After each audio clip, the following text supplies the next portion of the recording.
El tema de hoy es el ego. Ya vendrá. ¿Quieres tu café ahora? Sí, tú lo preferís. ¿Lo quieres ahora? Pero yo me voy a ver forzado tratando de mantener cierto planeta. Agarro. No, ahora, si me escuchan hablar así bajito es porque ya saben que El diafragma. Se le está yendo. Un poquito del diafragma. y la mano aquí.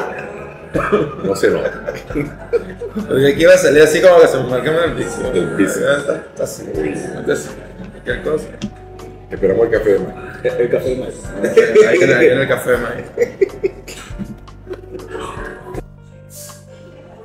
No, este es el mejor mazo que puede tener alguien en esta ciudad. Aquí no voy a decir que soy el único que la tiene. Gracias. De nada. Tratando de ver cuál de estas puede mostrar el ego. Gracias, Sebastián. El pentáculo acá es equivalente a cuál. Espectáculo. Pentáculo es pentáculo. Yo no vi oro, no vi. No, aparecen pequeños, así. Por lo menos aquí aparece pequeño el pentáculo en la llave. Pero como son elementos tierra, tú vas a ver que todos los pentáculos tienen que ver con algo. El elemento tierra del pentáculo también aparece en los panes. Claro.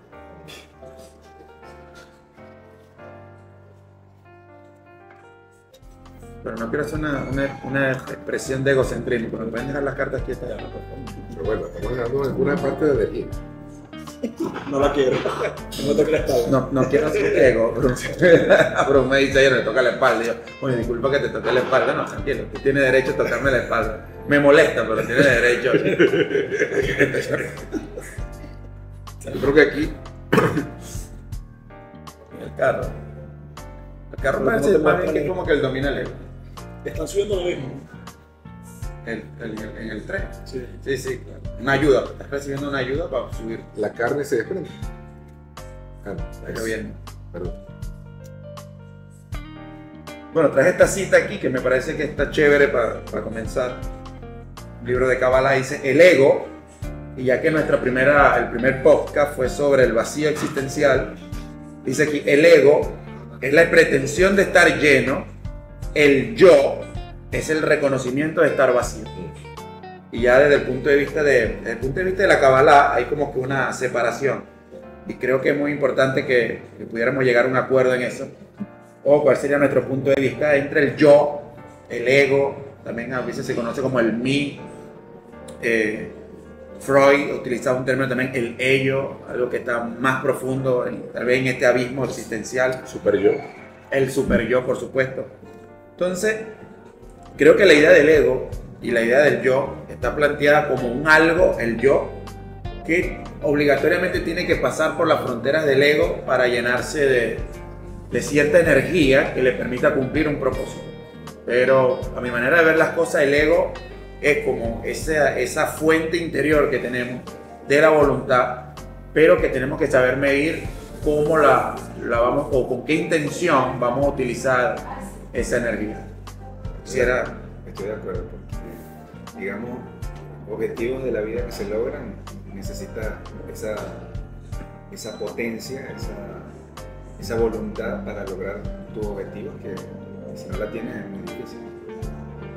El tema de la voluntad que se desprende del ego es algo a tomar muy en cuenta, pues si bien es una fuerza motorizadora que te impulsa para que vayas hacia el logro de,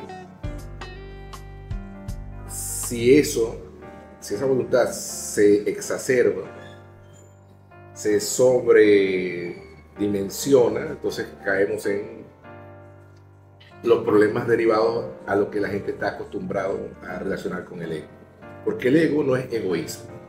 El ego no es egocentrismo, solo que es eso manipulado o sin control.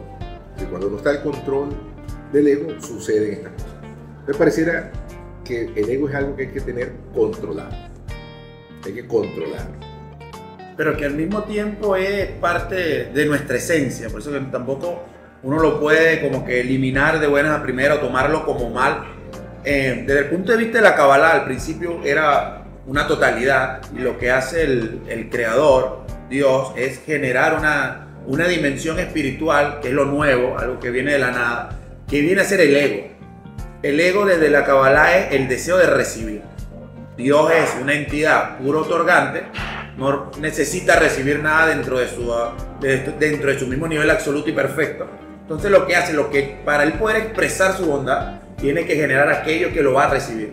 Y genera el deseo de recibir. Ese deseo de recibir es lo que es el ego.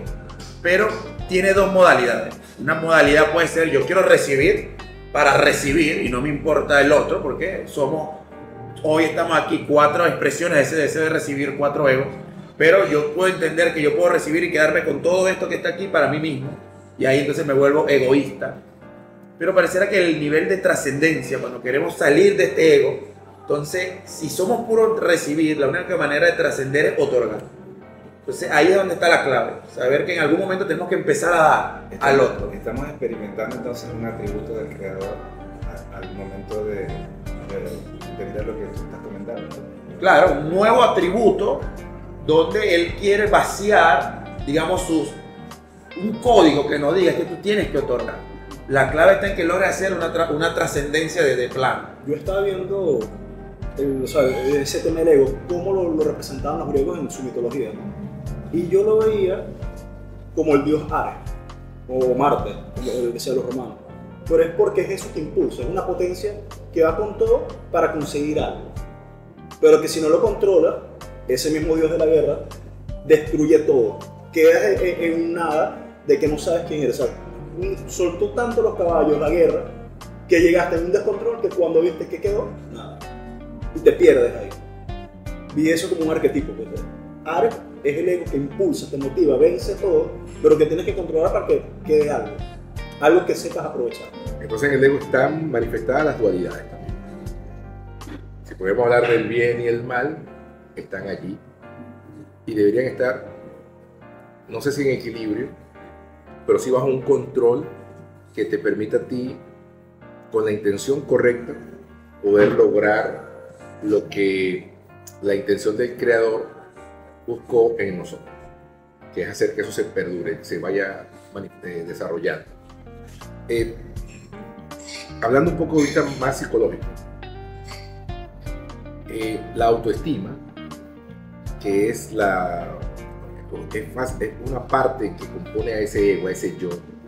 El ego es el yo en sí mismo. Sin embargo, la diferencia que manifiesta Antonio al principio creo que es interesante porque le da a ello el dónde es aplicable, si al querer recibir o al sentirse lleno o al sentirse vacío. Esas sensaciones te harán a ti actuar de alguna manera diferente.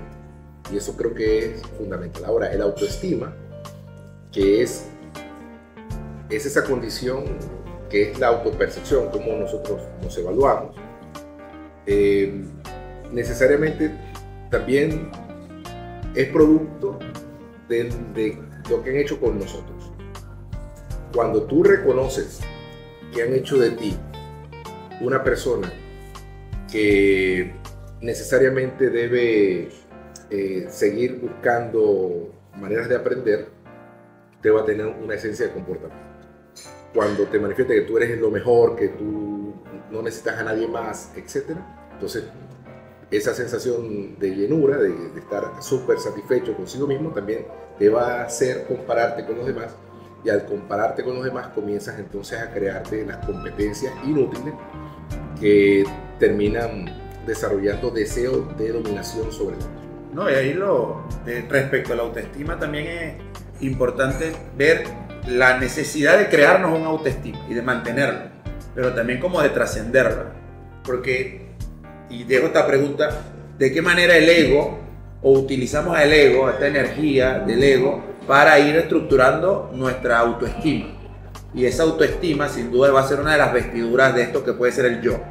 Nuestra individualidad necesita también llenarse o estructurar algo con qué movernos dentro de esta manifestación física y cómo interrelacionarnos y cómo valorarnos interiormente y tratar de expresarle a los demás cómo quisiéramos que nos valoraran. Y creo que ahí donde está el autoestima, alimentada en una primera gran parte por el ego. Pero en algún momento uno tiene que como que soltar eso sin dejar que eso se elimine, pero no encerrarse dentro del marco, porque tal vez vamos a solidificar la autoestima y lo volvemos una especie de dogma muy personal.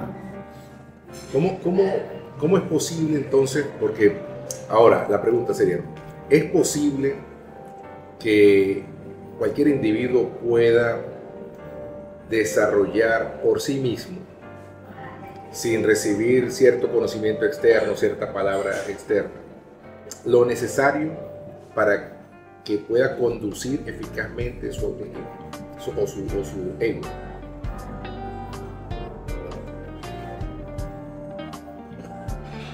Bueno, ahí está, creo que, para dejar una idea, creo que está lo que ya hablamos en un podcast anterior del mismo vacío existencial. Va a llegar un momento donde tal vez inconscientemente tenemos expresiones de querer realmente despertar nuestra autoestima, salir de ello, pero necesitamos que alguien golpee o algo golpee esa autoestima o le rompa la membrana que tenga y nos descentre momentáneamente y uno dice, bueno, sí, ya tengo que tomarme un tiempo aquí. Eso. Y ahí empezamos a reevaluar qué es lo que yo he creado como una autoestima. Pero o sea, lo que me dejó pensando es la naturaleza del ser humano. El ser humano es sociable. Entonces, al aislarte, pueda que suceda algo, pero no va a ser como lo normal. Siempre se va a mantener aislado de la sociedad. Entonces, ese ego, ¿cómo sería para él? Bueno, hay quienes dicen que la forma más drástica de desarrollar un cambio en nuestra percepción del mundo, sea algo que golpea ese ego, es de enfrentarse a la muerte. Cuando te enfrentas, cuando ves a la muerte cara a cara, cuando te sientes que realmente vas a morir, eso genera inmediatamente en el individuo, en cualquier psiquis, un cambio, ese crack que te hace ahora comenzar a ver el todo lo que está a tu alrededor desde otro punto de vista. Creo que ahí marcha un poco un cambio de paradigmas incluso, porque te digo, bueno, vas a morir, ¿cómo comienzo a ver ahora las cosas? Hay gente, una vez me decían que si todos supiésemos en qué fecha vamos a morir, y mira, usted va a morir en tal fecha, entonces usted comenzaría a actuar de maneras diferentes. Bueno, usted nace, no sabe nada, pero llega un punto en la vida en que te dijeran, mira, a los 20 años te dicen, mire, usted va a morir a los 44 años. Te quedan 24 años para que comiences a ver qué haces. Aprovechar al máximo. Pero por aprovechar al máximo, ¿qué significa? ¿Cómo conduces ahora? Porque la tendencia, puedes tomarlo de la manera de comenzar a llenarte para vivir cosas, o comenzar a llenarte no solo para vivir cosas, o no solamente para vivir cosas, sino para dar cosas. ¿Ya? Esa es una opción, pero esa es bastante drástica. Lo otro es cuando comienzas a tener familia, comienzas a tener alguien por quien preocuparte. Tienes un hijo, entonces comienzas a ver el mundo, ya no eres para ti, ya necesariamente tienes que dar. Debería ser así, deberías sentirte la necesidad de comenzar a dar, porque tú vas a recibir para dar. Entonces se manifiesta lo que estamos hablando. Te obliga la vida a tener que obtener, recibir para dar a alguien más, para dar a otra persona. Pero ahí tiene que haber también un proceso de flexibilidad, porque como el ejemplo de padre e hijo, uno en algún momento no puede encerrarse en el concepto de soy padre y generas esa estructura del ego del padre que te vuelve rígida y te impide tal vez que el hijo, que tiene su propio ego y lo ve como ego de hijo pero receptor, entonces, pero si yo te quiero otorgar, pero tú eres padre que pareciera que no necesitas recibir. El mismo concepto de nosotros con el creador. Entonces, ¿cómo entender, tener conciencia de que el ego tiene que ser transitorio, esa autoestima? Porque en la relación padre-hijo, tal vez el hijo se vuelve egoísta en el sentido de que no puedo otorgar. Y como veo que no puedo otorgar a mi padre, porque me da como una idea de que él no quiere recibir, y él es el que manda y él el que da las órdenes, entonces no tengo una expresión y terminan dos egos encerrados dentro de sí mismos. Conflictuando. Claro. Y que lo que hacen es chocar. Pero fíjate, que uno va reconociendo en el tiempo. Comienza a darse la relación padre-hijo, en el que el padre se es el que da, es lo regular, el hijo recibe, pero en el devenir del tiempo cambian los papeles. Porque entonces el padre comienza a ser quien deba recibir del hijo. Si temporalmente eso va cambiando y por lo tanto la psiquis de ese individuo que fue hijo comienza a ver, bueno, mi papá ahora yo debo darle lo que él me dio. Es decir, esa transitoriedad naturalmente debería manifestarse, a menos que haya en el medio algo demasiado complicado, ¿no? Y que no puede ser de otra manera más que el producto de lo que se sembró en ese individuo en su momento. Se va a manifestar en el tiempo eso.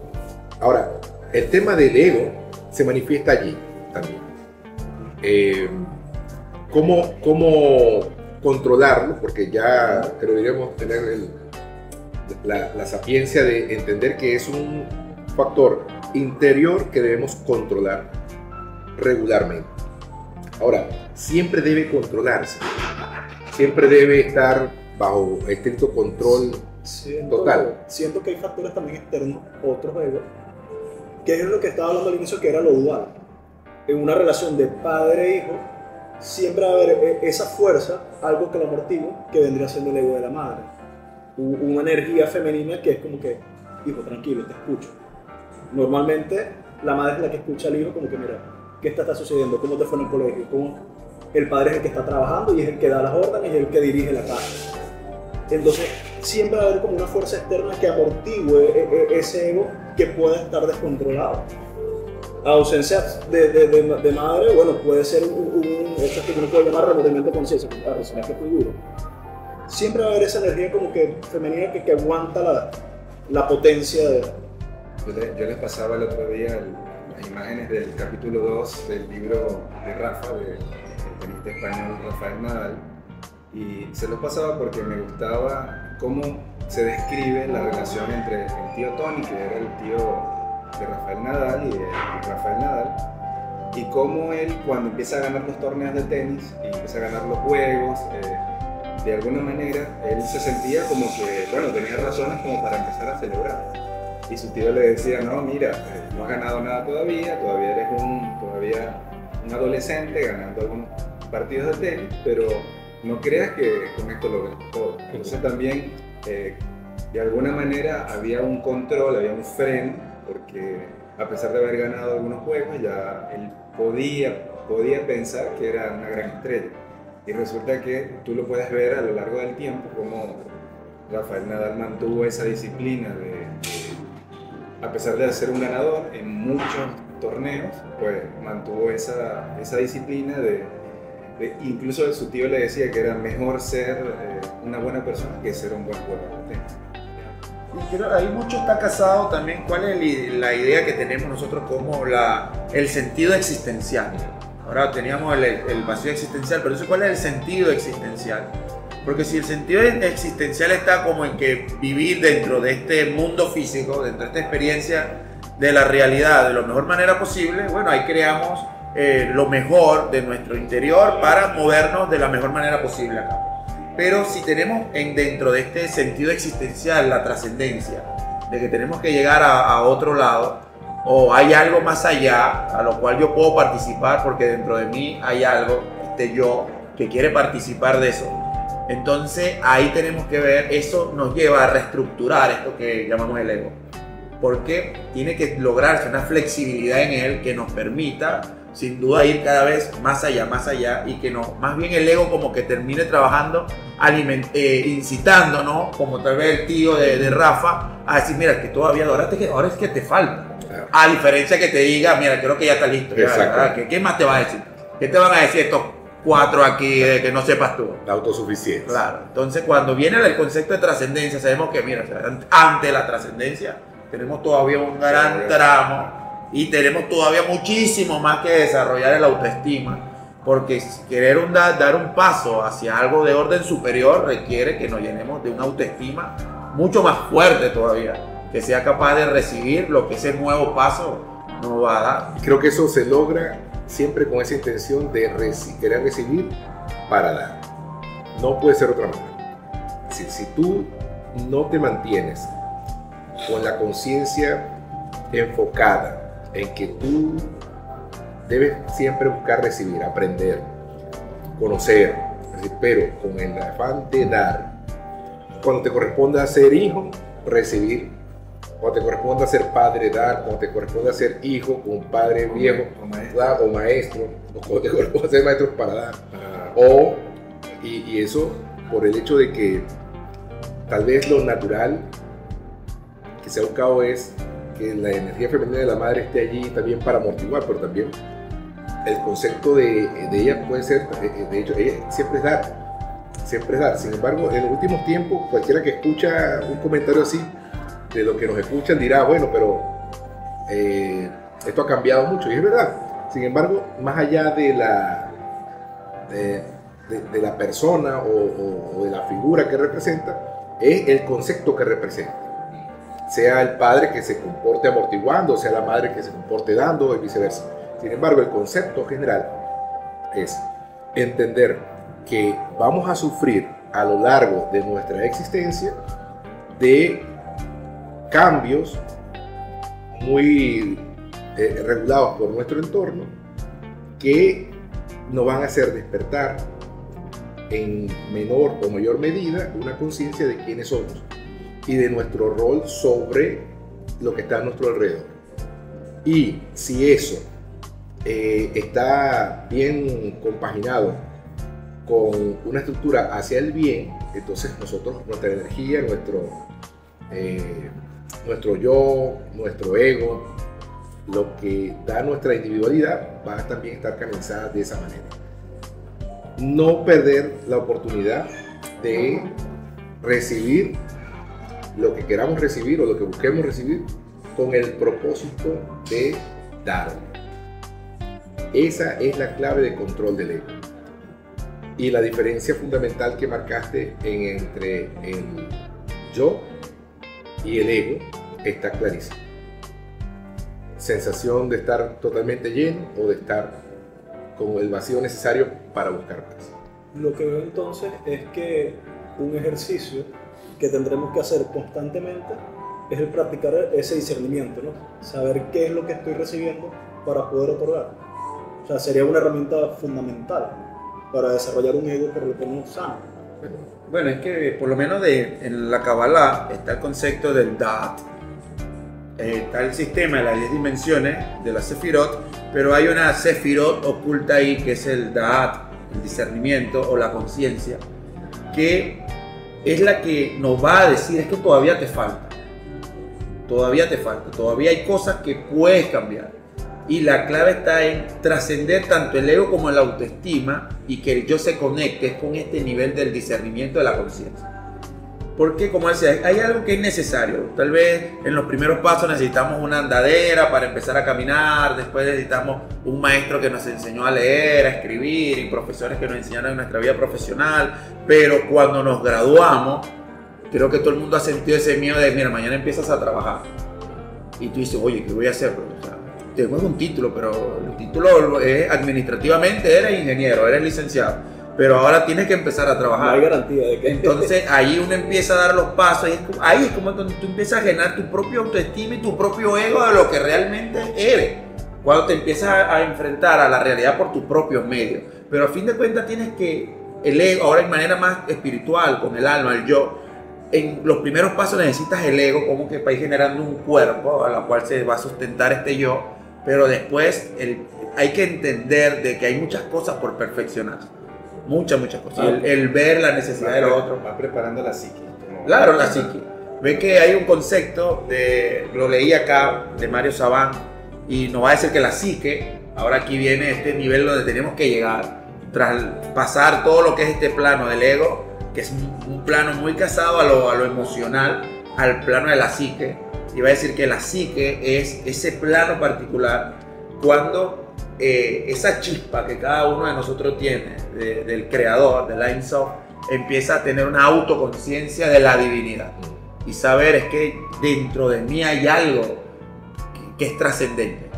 Y entonces, ¿para qué me voy a estar quedando en este ego de que en este ego lo que tengo es unas dimensiones de aquí hasta aquí, sabiendo que puedo participar de cosas de orden superior y ya el ego pierde nuestro Solo del mundo físico. Claro, nos quedamos encerrados que solamente hay esta realidad. Y hay múltiples puntos de vista y perspectivas de esta realidad que van más allá de esto. Así, eso lo tomo. Listo. Y incluso de, oye, tenemos una afinidad, Claro. hay cosas que van mucho más allá.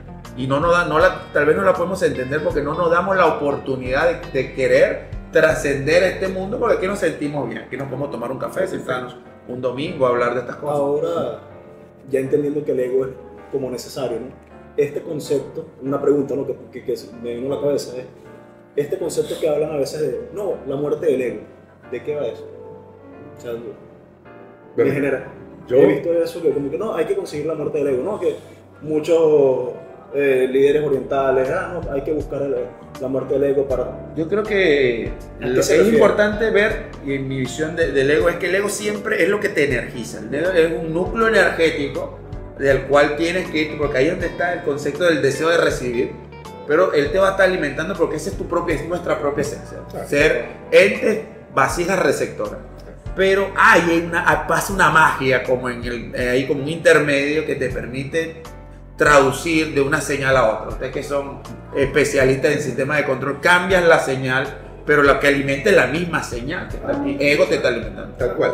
Y hay debates interesantísimos y larguísimos sobre el tema de la muerte del ego.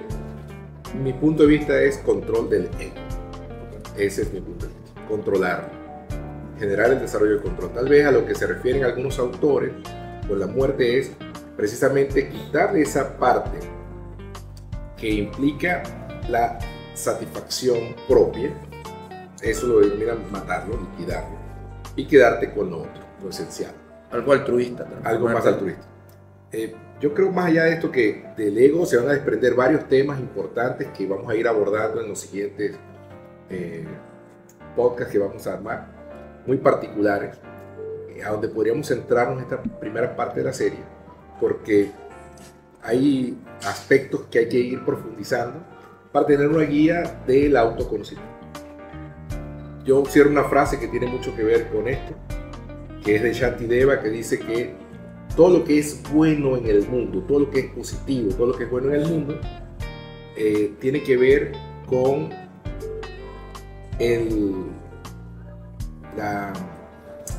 ella decía, con la mejora del yo para dar a los demás. Y que todo lo malo en el mundo es la búsqueda de cultivar el yo solo para recibir uno. ¿Con qué cerrarías tú esta idea del ego? Yo los quería invitar, a las personas que están viendo, que un ejercicio práctico de cómo hacer control del ego y cómo poder tomar esta experiencia que tenemos para, digamos, mejorarnos individualmente y también en colectivo. Digamos que usted sabe cocinar, por ejemplo, y hay una persona que le dice, mira, yo no sé cocinar. Tomes esa experiencia para enseñar a esta persona y ver que viva la experiencia de enseñar a cocinar, por ejemplo, o a escribir o a pintar, viva la experiencia de recibir lo que usted recibió, ese aprendizaje de cocinar o de leer o de pintar, y enséñese a la otra persona, viva esa experiencia. Interesante, porque creo que enseñando te pruebas a ti mismo de que aprendiste. Y ahí también mides el ego a ver qué tanto das. Interesante. No, y lo que tienes que reducir tu ego para lograr que la otra persona logre entender las bases de lo que tú quieres decirle. Yo quisiera terminar con esta frase de Mario Sabán acá, desde el punto de vista de la Cábala. Dice: debemos condenar el crecimiento personal cuya base es el ego y centrarnos en la búsqueda del sentido existencial. O sea, siempre hay que condenar al ego. Y él no va a decir de ninguna manera, el crecimiento personal tiene una función importante con relación a nuestra autoestima, lo hablamos. Pero cuando alcanzamos la suficiente autoestima, no podemos quedarnos toda la existencia en el trabajo de reforzar constantemente esta autoestima o este binomio ego-autoestima. Debemos pasar a una fase de orden superior, Pero para quienes desean ascender a ese, entonces deben no condenar el ego a la aniquilación, porque provocarán más bien reforzarlo. Lo que se debe trabajar es el logro de una visión trascendente de la realidad. Y aquí dice, esta frase me encantó muchísimo cuando la leí y quise traerla hoy, al eternizar psicológicamente. O sea, vean cómo podemos, unos egos finitos, como estamos a eternizar cosas desde el pensamiento. Al eternizar psicológicamente este momento temporal, traemos desde lo trascendente a este mundo una luz que nos va a permitir destrozar o aniquilar esta dicotomía ego, autoestima, y más bien volvernos un ego hacia lo trascendente. Creo que Espectacular. dejamos la mesa abierta para los futuros temas de salud. Bueno, Muy bien.